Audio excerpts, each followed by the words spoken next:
Father, and Son, and Holy Spirit. Heavenly Father, we gather here today filled with joy and gratitude to celebrate the wonderful season of Christmas.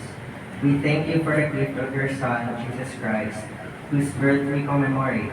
His coming brought hope, peace, and love to the world, and we pray that these virtues may fill our hearts and homes this festive season. We are grateful for the opportunity to come together as friends and family to share laughter, good food, and fellowship. Bless this gathering, Lord, and all those who have worked hard to make it possible. May our time together be a reflection of your boundless love and generosity. Help us to remember the true meaning of Christmas, which is not just about gifts and festivities, but about the spirit of giving, compassion, and sharing with those around us. As we enjoy this celebration, we ask for your continued guidance and protection. May your presence be felt among us, bringing warmth and happiness to every heart.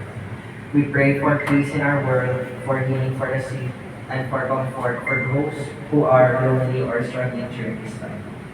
May we all carry the spirit of Christmas in our hearts throughout the year, spreading kindness and goodwill wherever we go. All these we ask in Jesus' name.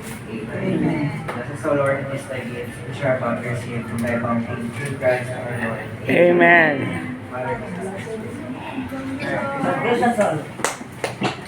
Happy birthday! Antes sa maghapon, may hapon sa tanan. Welcome sa Christmas Party 2025, Southville Edition.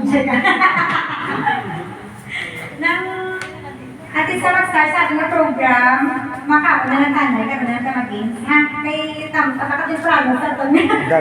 Yung all time. Okay, sige, nakatawa yung tanay. Yeah. Wala na sa ganyan-ganyan, karon ba si mapin sa law? Siya tutut siya hindi na naya mga kulbaan. Oh. Baka nakamula ka ito. Bukas kamot. Dala na po na ito. Bukas kamot. Music recess. Christmas song. Christmas in our hearts. Ano ba yun?